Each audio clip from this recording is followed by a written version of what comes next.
Hindi naman ako nasasaktan eh. Yung sinabi nila Mr. Lucky, wala man lang tiwala sa akin. Wala talagang matinong lalaki.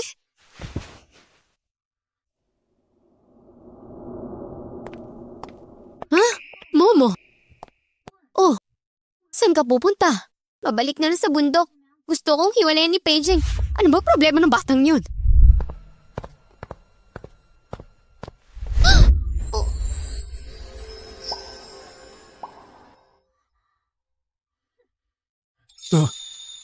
Momo, bago mo ako husgahan, pakinggan mo muna ako. Bigyan mo naman ako ng chance.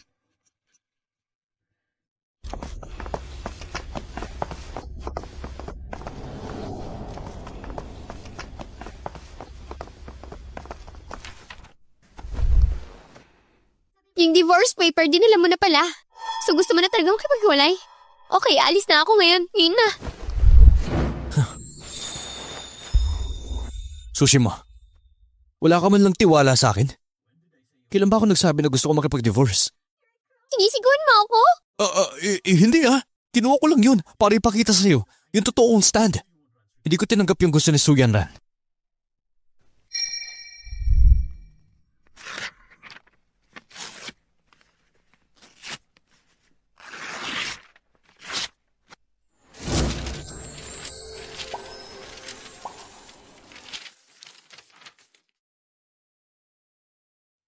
Ngayon naniniwala ka na?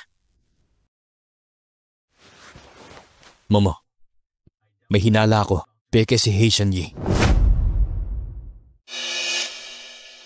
Sino si Haitian Yi? Ibig mo sabihin, nahanap niyo na siya? Oo, nahanap na ng Su family. At sila pa yung nagalok na ipagamot si Mr. Pei. Pero may kondisyon. Kailangan si Mr. Pei makipaghiwalay kay Mrs. at pakasalan si Xuanran. Pero si Haitian Yi kilala siya sa integrity. Hindi siya maglalagay ng ganyang kondisyon. O baka naman si Haitian Yi may utang na loob kay Xuanran pero sabi nila siya lang daw makakagamot. Hindi totoo lahat ng yan. Momo, sure ka ba talaga na dahil sa laso ng sakit ko? Lahat ng findings, pati si Haitian Yi sabi, congenital daw, ipinanganak daw ako may sakit. Sigurado ako. Ano ba pinagdududahan mo sa akin? Sabi nga ng master namin sa larangan namin, dapat sigurado ka sa findings mo bago ka magbigay ng conclusion. Naniniwala ako sa'yo. Kaya nga sabi ko, yung tinatawag na Xuanran, yung God Seed Doctor, peke siya. Hindi lang siya iba sa tunay na God Seed Doctor. Pati diagnosis niya, sabi niya congenital. Sinungaling siya? Hindi ko akalaing si God Doctor pa naman daw siya. Nakakahiya sa profession namin. Yung si God Doctor, kilala yan sa buong bansa. Hindi siya basta-bastang tao. Kaya nga inisip ko, yung nakita natin na yun, yung si God Doctor, pulsar lang yun. Momo, may paraan ka ba na mabuko natin siya? Anong si God Doctor na to? Ano ba pinag-uusapan niyo? Kung nahanap niyo na siya, bakit hindi natin siya imbitahan para gamutin si Jinhen? Mr. Pei, naglabas na ng announcement ang Su family. Bukas daw may meet and greet sila. Invited ang mga VIP ng Jindong. Young Master, ito po ang invitation. Ipinapadala ng Su family.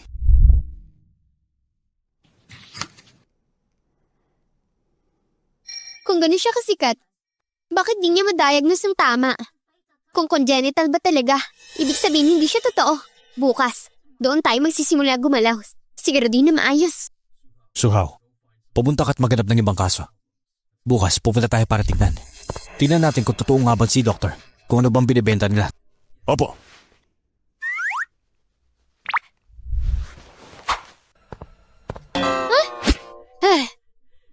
Yung tungkol kay Momo. Kung peke ang si Doctor, hindi mo na ba nais pang magpatuloy? Hindi ako pinaniwalaan ni Paging Heng. Pinaniwalaan niya yung si Doctor. Baka bukas sa Mountain Doctor or River Doctor, hindi ko na siya atupangin. Hindi ko naman sinasabi na hindi kita pinaniniwalaan. Meron kang... Nung nasa Su family tayo, may kondisyon sa Xuanran. Bakit hindi mo tinanggihan? Hindi ba tinabig ako ni Suhaw?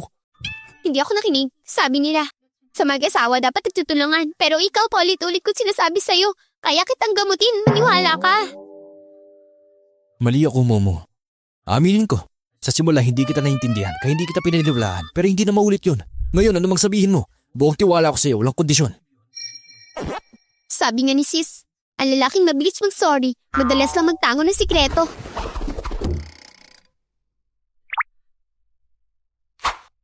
Pero don't worry, pangako ko, gagamutin kita. Sige, gagamutin kita. Pupunta ako kay Master. Mama! Mama! Master! Bakit ka nandito?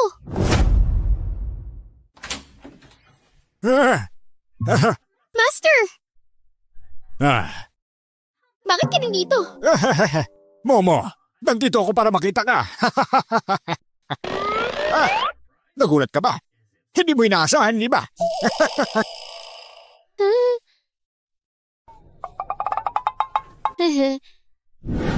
So, kakakasal mo lang maghiwalay na kayo. Magka-problema na agad? Maghiwalay na ba kayo? Sino ang may kasalanan? Ako po. Gusto ko lang sana siyang gamutin, pero wala akong balak magkipag-ulay. I swear. Gamutin?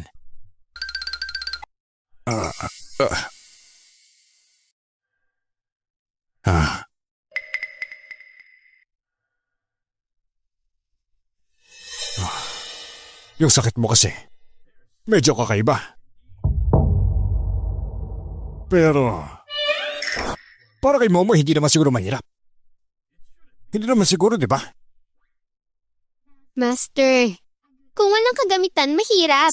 Wala akong gamot. Pong. Pero yung gamot para sa'yo, meron ako niyan. Lahat yan. Kailangan ng isang sangkap. Yung Vincent Suelan. Kailangan ko pang kunin yon. Kailangan ko pa. Pupunta ako para kunin yon. Basta magamot, okay na. Hindi na kita gagaliting pa, Master. Sana nga ulit matagpuan yung gamot na yon. Kami na lang pupunta ng pamilya pa para kunin yan. Yung Vincent Suelan. Nagmula yan sa mga buntok na malayo sa tao. Mahirap makuha yon. Yung sakit ng batang ito, kailangan ng Vincent Suelan. Pero, dapat nga libong-libong taon pa maging epektibo. Yung klase ng ganung bulaklak, nasa mataas sa bundok. Delikado yon. Masyadong matarik at makiti ng daan. Konti lang ang makakarating doon ng buo. Siguro ako lang ang may kayang pumunta doon. Kailangan kong pumunta talaga. Sige, tutunangan kita. By the way, bukas, yung meeting ng healer. Pupunta rin ako. Kailangan ko makita yun yung walang kahiyang tao. Anong healer pa?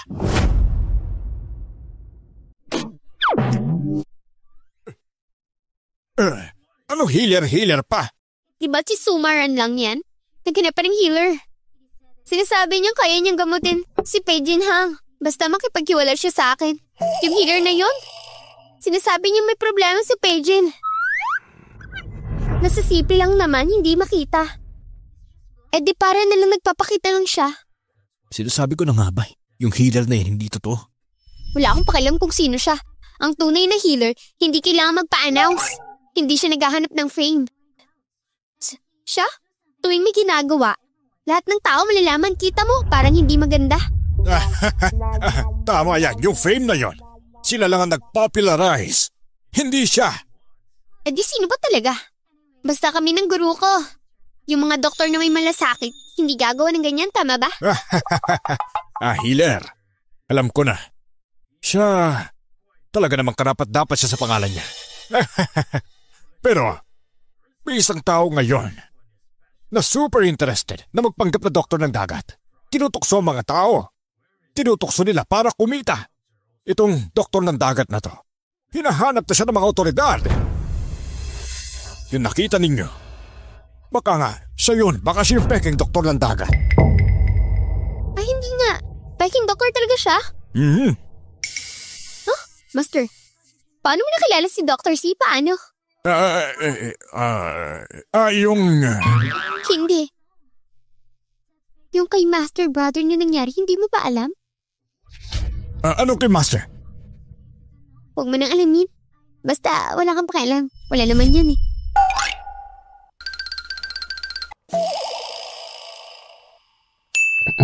Master, medyo late na. Siguro magpapalam na tayo. Sandali lang. Sandali lang. Si Pei ba? May sakit ba siya? Hindi ba sinabi ni Momo? Kailangan niyang iwasan niyo. Huwag muna tayong magkita. Hanggang gumaling siya, kailangan niyong maghintay. Hindi. Hindi siya pwede. Hindi ko siya type. Walang nangyari sa amin. Sinong nagsabi? Sabi nilang hindi kaya. Ganun nga ba? Kaya siguro hindi sila magkasama matulog lately para hindi sila magka-problema. Alam mo na. Oo nga. Maghihiwalay na kami. Hindi na ako matutulog sa kanya. Ay, nako. Wala yan. Huwag mo na gawing malaking bagay yan. Kaya ko ang gamutin yan, Momo. Pagbalik ko, bibili ako ng gamot. Tapos bibigyan kita ng mabilis ang gamot. Ha?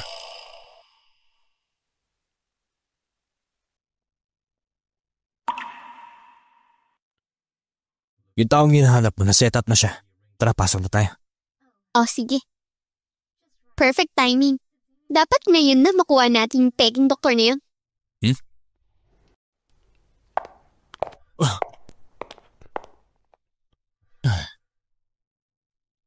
Here.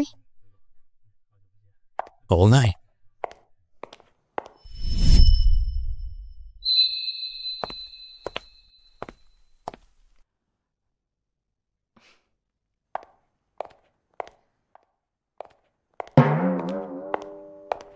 Jenghang, andito ka na pala.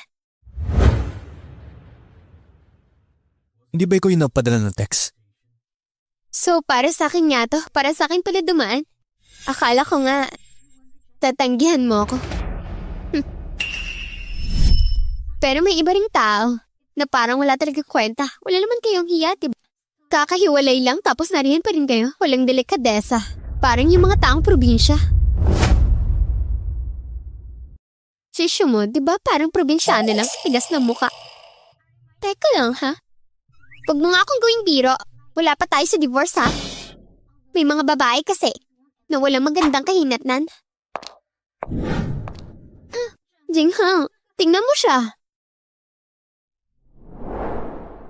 Nasa si Haitian? Nasa waiting room lang siya. Darating na yun. Kaya, you agreed to my condition, right?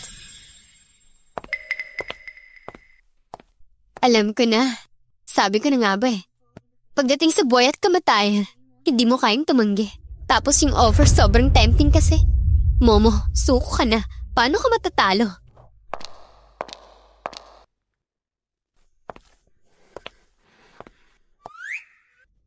Momo, wag mo nang gawin to please. Pwede hang. Hindi pwede magkalapit ng lalaki at babae. Tapos na tayo. Basta, lumayo ka nilang.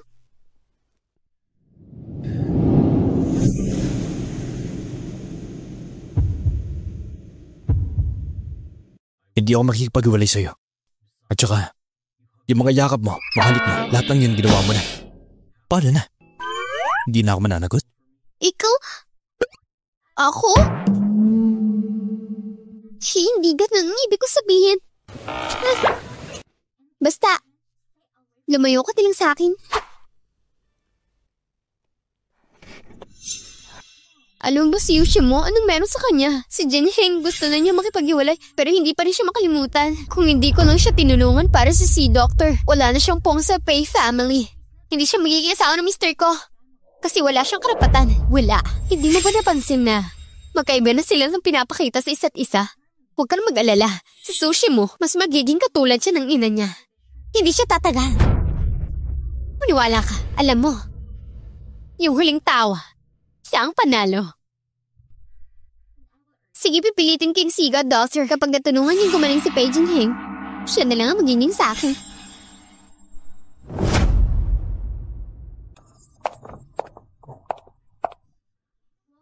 Maligayang pagdating. Salamat sa pagdalo sa meet and greet. Alam niyo naman, ng Su family, sa pagkakataong ito, nakilala ng si Siga, Doctor. Dahil sa mga pakiusap namin, nagbigay siya ng oras para dumalo sa ating meet and greet ngayon. Bagyan natin sila ng pagkakataon para makita ang si Doctor at humingi ng tulong. Ngayon, tawagin na natin si God Doctor. Talaga ba siya yan? Ang linis niya. Si Doktor siya, kaya naman din yan. Alagad siya ng Diyos. Siyempre, malang immortal. Hindi basta-basta. Magandang araw sa inyong lahat. Salamat sa mainit na pagtanggap. Sa ngayon, kung may kailangan po kayo, huwag magatubiling magtanong. Magpasalamat at tutulungan ko kayo. Walang problema, magiging maingat ako. Tutulungan ko kayong lahat. Si Sigad Doktor talaga tulad na sabi nila, talagang approachable. Ganyan ang isang doktor. Tama ba? Hindi ko lang sure kung ganito siya sa lahat ng tao. Bilang matandang mayaman o mahirap. Panting-panting ba siya? Walang itinatanggi? Tama, walang pakialam? Dito walang diskriminasyon, walang mataas. Lahat ay pantay-pantay para sa akin. Ang saya naman nun. Narinig ko kasi na may mga kaso ng hospital na medyo malubha. Ang pamilya nila, wala na kakayang magbayad ng mataas at mukhang wala ng pag-asa sa paggaling. Siguro naman hindi papayag si Doctor na makita silang maghirap. Hindi ba di mo sila pababayaan? Tama ba?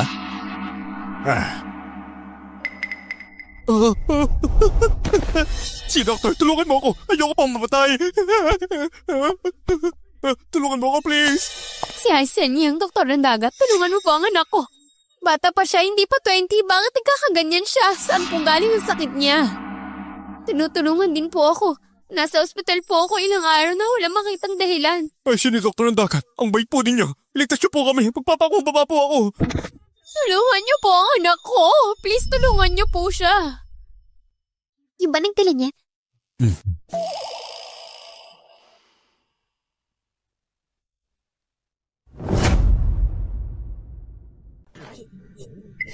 Please, tulungan niyo po kami. Tama na. Baliw ba kayo? Sino pa kayo? Alam niyo ba kung nasan kayo? Security, paalisin niyo sila. Huh? Hindi ba sinabi niyo? Wala na pong pinagkaibang mayaman o mahirap. Si Aisel tutulong sa lahat. Bakit niyo ba siya tinatanong? Bisto, ba't ka na nanulak dyan? Gusto niyo siya ng paalisin? Baka kasi hindi mo kayang gamutin. Mukhang hindi nga.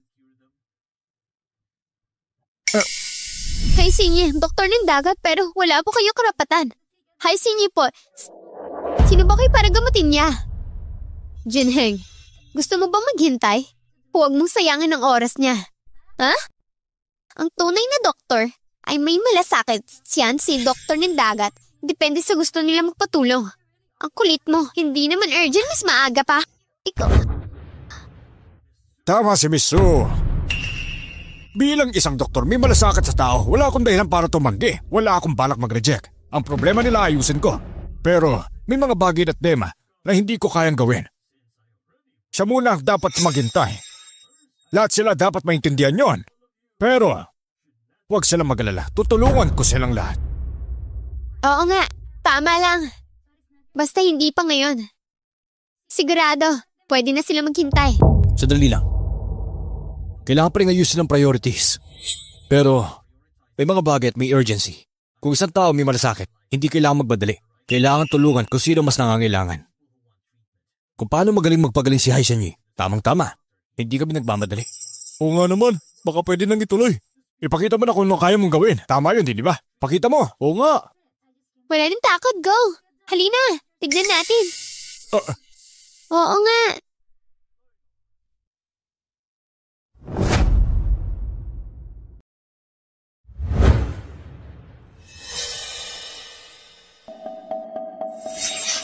Okay, kung may mga nagtatanong, sigurado kung may karapatan akong magtanggol. At ngayon ipapakita ko kung ano kaya kong gawin.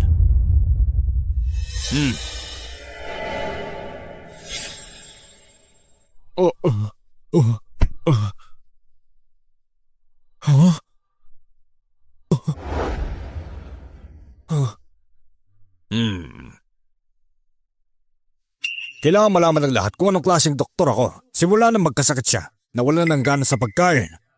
Madalas siya sumasakit ang tiyan. Tumutokso siya, may lagnat, pero wala namang lumalabas sa problema. Walang makita sa mga test. Oo nga, tama. Kawawa naman ang anak ko. Hindi pa aabot sa kalahating taon. Mula nung dating malusog at mataba. Ngayon, parang pagkalahating katawan na lang. Sabi ng doktor, kung hindi siya matutulungan, baka lumala ang kalagayan niya. Sa takot kung hindi na maagapan. Pasensya na po. Pero, bago po siya magkasakit, Nagpunta na ba siya sa mga lugar na malayo sa kabiasnan? Oo, umakyat ako ng bundok. Kasi sobrang hirap na. Nagsiyara ko sa ilalim ng puno, doon sa tabi. Siguro doon mo nakuha. Kailangan mo sigurong magpagamot. Baka may rare na parasite na ipasok siya sa katawan.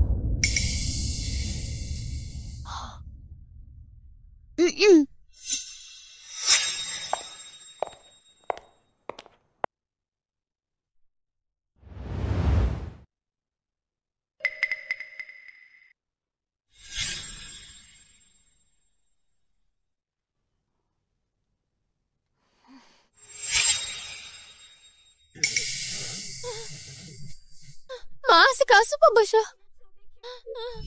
Oo, kaya ko siya tulungan. Kailangan lang nating alisin ang mga parasites sa katawan niya. Sumunod lang kayo sa akin.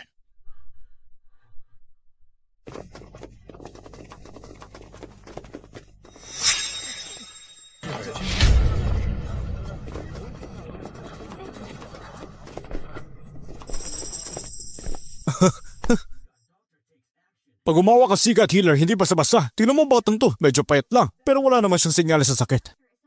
Talagang magaling siya. Kaya niya magpagaling. Gumawa ng milagro. Nakita mo ba? Ng siga at healer? May tunay na powers. Para napahiyang tao Hala,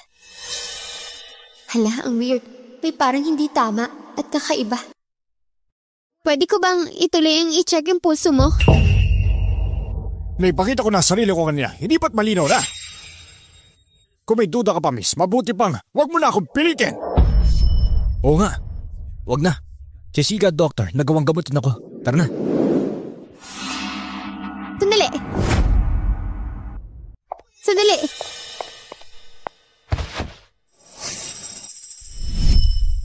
Saan galing yun? Bakit mo ginamit sa normal na tao? Hindi ko naintindihan. Ano bang ibig mo sabihin dyan? Kanina ko pa nararamdaman may kakaiba sa kanya. Nakita ko na may bulate sa katawan niya. Doon nalaman na may parasite siya sa katawan. Yung bulate na nasa katawan niya, alam mo ba, kung di mo siya tinulungan... Ang sama pa nun. Pwede makaparasite siya. Akala mo hindi mo alam yon. Pero mali ka. Ginamit ko nga ang South Parasite para tulungan siya. Yung bloodworm niya. Nawala na. Tapos ayun, gumaling na siya. Pero kung yun ang naging dahilan para magkasakit siya, delikado pa yun. Kailangan mong tignan kung may parasite pa ba siya. Baka may traces palang bulate.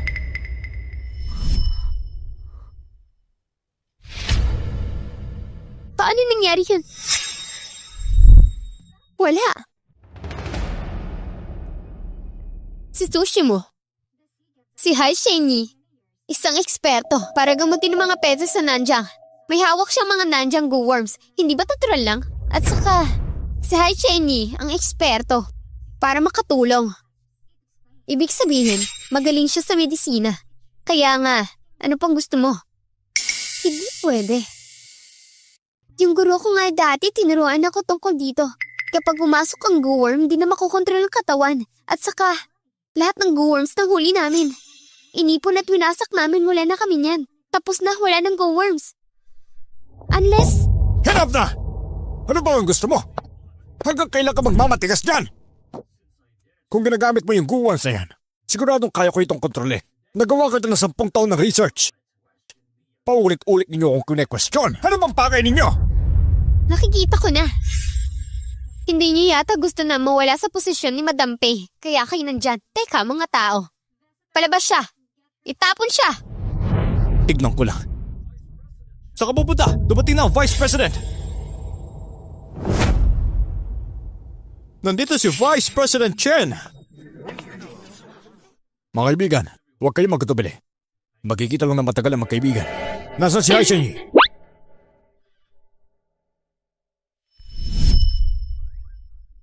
Ikaw, hindi mo yata ako pinapahalagahan. Nalaman ko na dumating ka sa Beijing. Excited na ako makita ka. Sana'y welcome kita na maayos. Bakit hindi ka pa na nagpaalam? Tapos may ganitong meeting pa. Nasaan na si Hai Shenyi? Ha? Nasaan na siya? Nasaan na? Si Hai Shenyi umalis na dahil sa mga Walang moda na tao. Umalis na siya. Ano nangyari?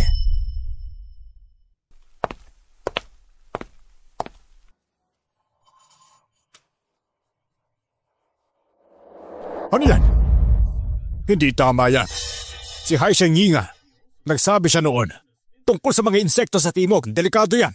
Yung mga kagat nila, magkakaroon ng lagnat. Mga tao malalagot. Mahirap gamutin yan. Kung ikaw, gusto mong patayin ng mga yan sa insekto na yan, huwag mo namang pakialaman. Pati na rin siya. Hindi mo pwedeng itago yan. Hindi rin siya pwedeng magdala. Imposible. Si Hai Shengyi tinulungan niya mga tao gamit ang insekto, di ba? Anong nangyari? Tulungan natin! Naku po. Nandyan na siya. May lagnat pa siya. Paano nangyari yan? Wala akong tiwala sa'yo. Posibleng isang malaking panglilinlang yan.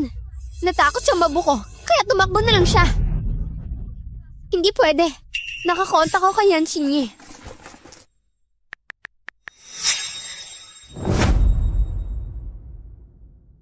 Hello. Ang number na tinatawagan niya ay wala ng signal.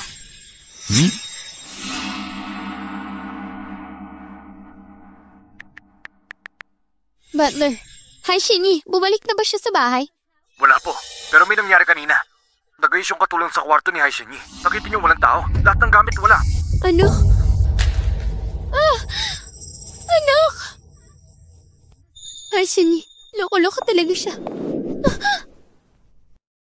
Hindi pwede. Siya may kasalanan, wala pa siya sa bahay. Huwag ka na magpaniwala pa. Yung Han Shengyi mo, siguradong tumakas na yun.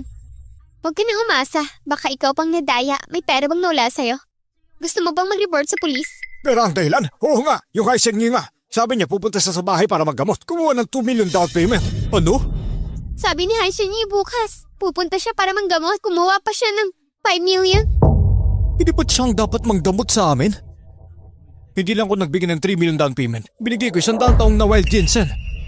Pero alam ko, si Hai Shengyi, hindi siya kumukuha ng down payment. Lagi matapos ang paggagamot bago magbayad. Kakakuha lang yan ng bayad. Mukhang yung Hai Shengyi na yan, isang malaking scammer. Walang iya kayo! Hindi ba ikaw ang nagrekomenda sa kanya, ha? Yung Hai Shengyi na yan! Ano ba? Babawiin ko pera ko! Bakit minarekomenda sa amin yon? Hindi! Nadaya rin ako! Bitawan niyo ako! Huwag niyo ako hawakan! Sobrang tanga ko. Paano hindi ko yung nakita? Ibalik mo yung pera namin!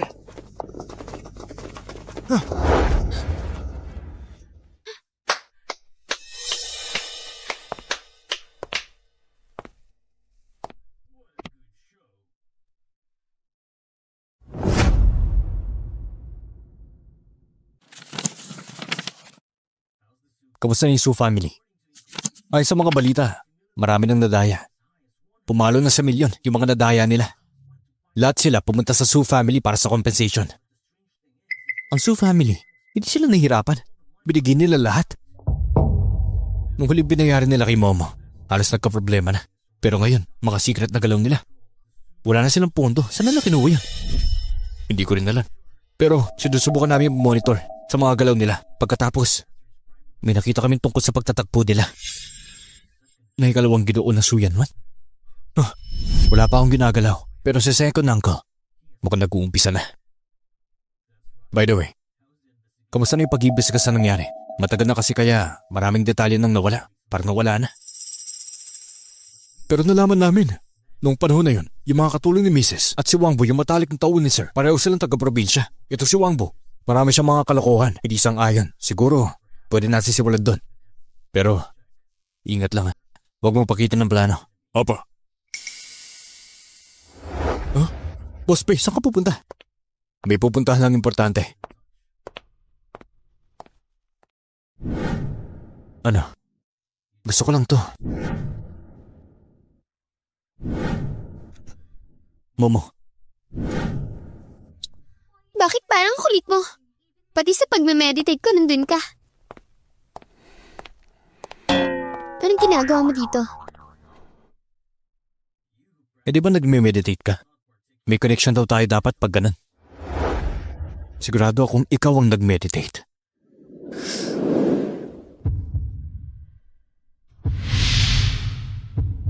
Miss mo ako, no?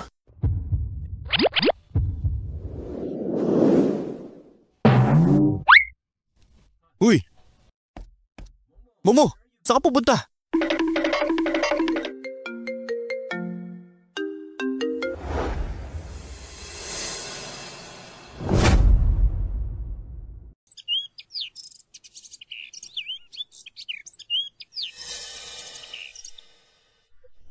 Miss!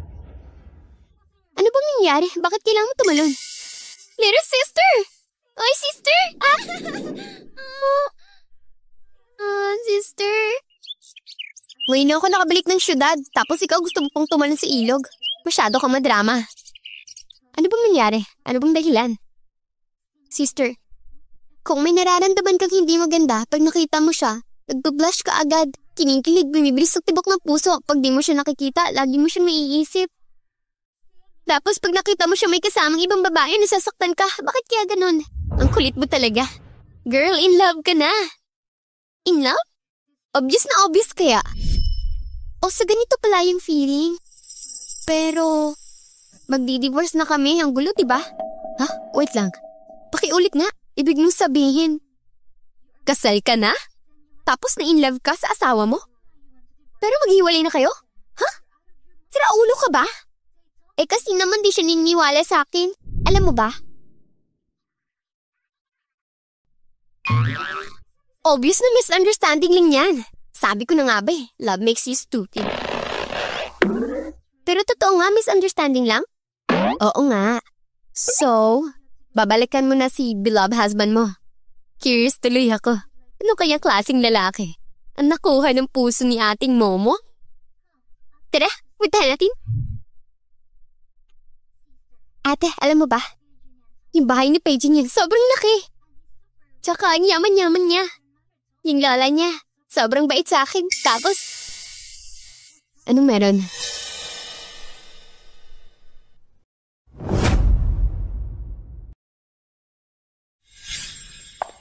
Jingheng, andito ka na. Sana naman hindi mo lang sinasayang ang oras ko. Of course not. Pasok tayo, pag-usapan natin.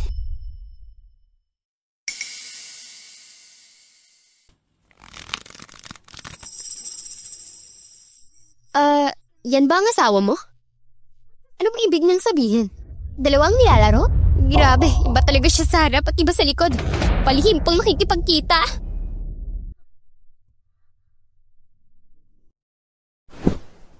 Sige na nga. Ang tawag mo kanina tungkol kay Momo, anong balita? Relax ka lang, Junheng. Narinig ko, magaling daw talaga si ate. Yung legs mo, siya raw nagpagaling. So, yung congenital problem mo na dahilan kung ba't maikli ang life mo, kaya rin niyang gamutin? Wala ka nang paki dun. Kung wala ka nang gustong sabihin, alis na ako. Jinheng.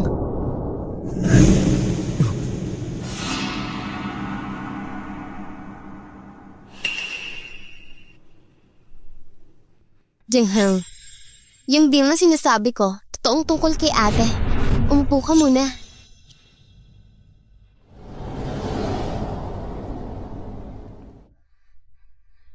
Grabe ka na, Jingheng.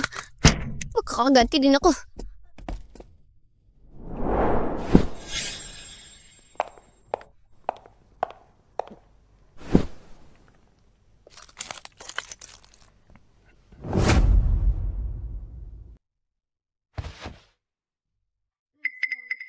Mukhang close na kayo ni ate Kung ganun, baka interesado ka dito. Galing to sa nanay niya, nag-iisang jade pendant. Gusto mo ba?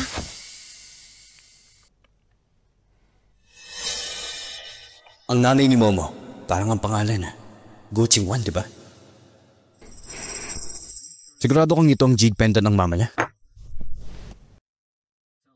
Sige. Anong gusto mong makuha mula sa akin?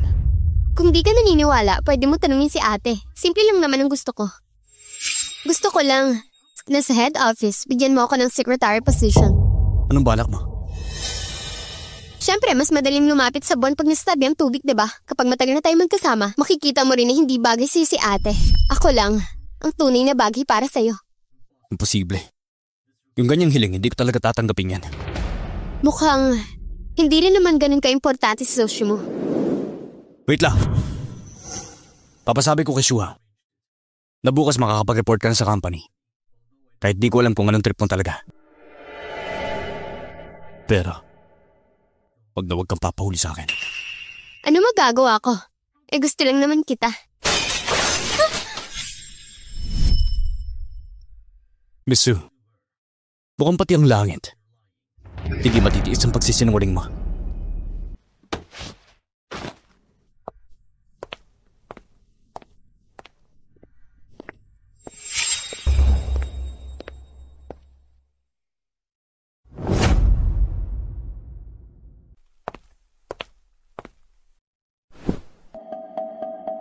Good job.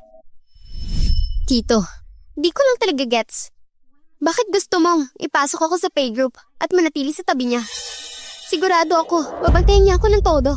Alam mo, pag nakapasok ka sa paying group, yun ang biggest opportunity mo. Kailangan mo lang ng paraan para tuloy-tuloy ka makalapit kay Pei Jean. Yun lang, okay na. Okay na. Let's talk real talk. I mean, tayo naman ngayon. Miss Sue, yung 1 billion ko, hindi mo basta-basta makukuha yun.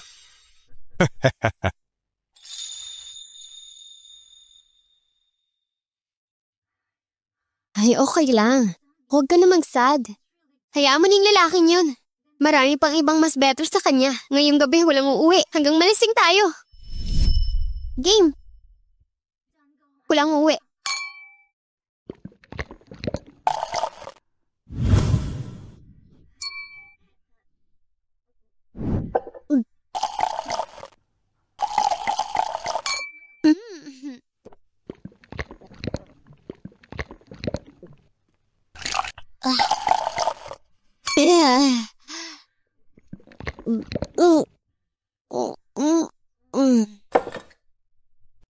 Ate, feeling ko tama ka. Lapit ka sa lalaki, palak ang dala. Hindi ko na sana sinunod si Master na bumaba. Mga lalaki, puro istorbo lang yan. Tama.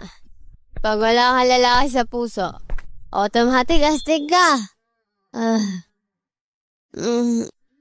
Next time, pag nakita ko yung pain na yan, ate promise, ako na magpuputos sa kanya.